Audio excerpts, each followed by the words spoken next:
Bro நீங்கள் சொன்ன மாதிரி $100 பிடிசி வாங்கி அது $110 ப்ராஃபிட் வந்தால் பிறகு செல் பண்ணாமல் பிடிசி டு யூஎஸ்டிடி கன்வெர்ட் பண்ணினா சரியா? Please reply.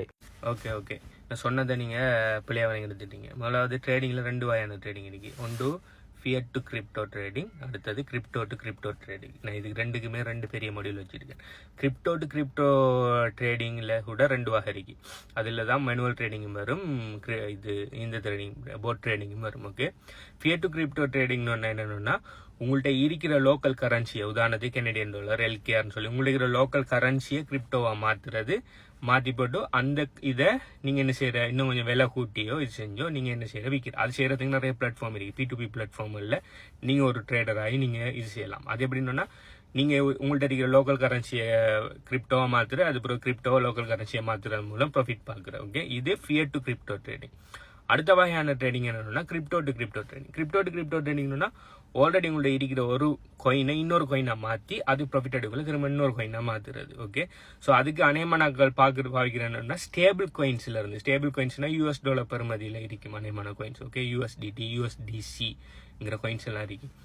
ஸ்டேபிள் காயின் என்னன்னா $US பெறுமதியில் இருக்கிறதுங்கிறதால ஃபிளக்சுவேட் ஆகுது. அப்போ அந்த காயினை வச்சு மார்க்கெட் நல்லா இருக்கக்குள்ள ஏதோ ஒரு காயினை வாங்கி அந்த காயின் விலை கூடினது பிறகு திரும்ப USDT மாத்துறது தான் சொல்றேன். இதை நார்மலா பை செல்லுன்னு சொல்றதால நானும் அதை பை செல்லுன்னு சொல்லி தான் அந்த டேர்மை யூஸ் பண்றேன். தட் டசன்ட் மீன் நீங்க காயினை வாங்கி விற்கணும்னு சொன்னா நீங்க வித்து உங்களோட LKR-ஆவோ இல்லாட்டி உங்களோட கெனடியன் டாலராவோ உங்களோட லோக்கல் கரன்சியா மாத்துறது சொல்லல, ஸ்டேபிள் காயினா மாத்துறது தான் சொல்றேன். நீங்க சொல்லிடுறீங்க $100 பிட்காயினை வாங்கி $110 ஆகிட்டுன்னா நீங்க அதை USDT மாத்துறது தான் நானும் செல்லுன்னு சொன்னது. ஓகே, ஸோ அதை கன்வெர்ட் பண்றது, அதை கிரிப்டோ டு கிரிப்டோ ட்ரேடிங்ல இப்படிதான் பண்ணுவாங்க.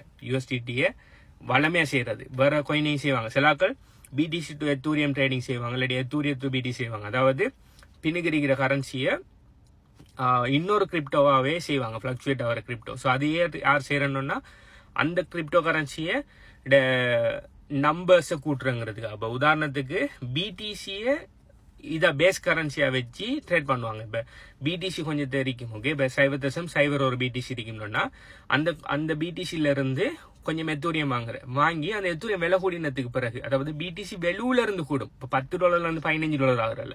இப்போ பேஸ் கரன்சி பாத்தீங்கன்னா பிடிசி வாங்கின பிடிசி எவ்வளவு வாங்கினோ அதை விட கூடுதலான பிடிசி நம்ம மாத்தினா கிடைக்கும்னு சொன்னா அதை மாத்தக்குள்ள இப்ப 0.01 இருந்தது 0.02 ஆகும் பிடிசி. ஸோ இதுல என்ன செய்றீங்கன்னா டாலர் பெறுமதியை கால்குலேட் பண்ணாம நீங்க அந்த இருக்கிற பேஸ் கரன்சியோட அக்யூமுலேட் பண்றீங்க, பேஸ் கரன்சியோட வீதத்தை கூட்டுறீங்க. ஸோ இது ஒரு வகையான ட்ரேடிங். அது அநேகமானாக்கள் ப்ராக்டிக்கல் இல்லை. ஏன்னா நம்ம எல்லாருமே $US பழக்கப்பட்டாக்கள் $US பெறுமதியை கூட்டுறது தான் நம்ம பார்ப்போம். ஆனா எனக்கு ஒரு ஃபோகாஸ்ட் ஒன்று இருக்கு, இன்னொரு 5-10 வருஷம் பிறகு $US பெறுமதி இல்லாம போனது பிறகு நம்ம எல்லாருமே பேஸ் கரன்சியா பிட்காயின் இல்லாட்டி எத்தூரியத்தை நம்ம பாவிப்போம். அதை வச்சு மற்ற காயின்களை ட்ரேட் பண்ணுவோம். அப்படி ட்ரேட் பண்ணதுக்குரிய பொட்டெல்லாம் இருக்கு, ஆனால் பெருசா பாவனை இல்லை. ஓகே, இப்போ நான் ரெக்கமெண்ட் பண்ற பொட்டில் விட அப்படியான ட்ரேடிங்ஸ் இருக்குதான், ஆனால் பெருசா ஆக்கள் யாருமே பாவிக்கிறல்ல.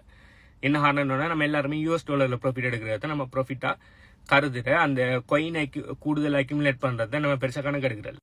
So coming back to this, நீங்க $100 ஒரு காயினை வாங்கி $110 ஆனது பிறகு அந்த காயினை திரும்ப ஸ்டேபிள் காயினா மாத்துறது தான் நீங்க கிரிப்டோ டு கிரிப்டோ ட்ரேடிங். இதை தான் நான் மென்ஷன் பண்ணினேன். நான் மென்ஷன் பண்ணது நீங்க அதை அப்படியே வித் LKR மாத்துறது சொல்லலை. இப்போ 110 வாங்கிட்டீங்க, திரும்ப ஒரு பையிங் ஆப்பர்ச்சுனிட்டி வரக்குள்ள நீங்க என்ன செய்யலாம், திரும்ப $100 வாங்கி 110 திரும்ப விற்கலாம். பட் இன்னொரு $10 நம்ம டோட்டலா $20 ப்ராஃபிட். ஸோ இதுதான் பேசிக்கா ட்ரேடிங் கான்செப்ட். நீங்க மிஸ்லீட் ஆயிட்டீங்க.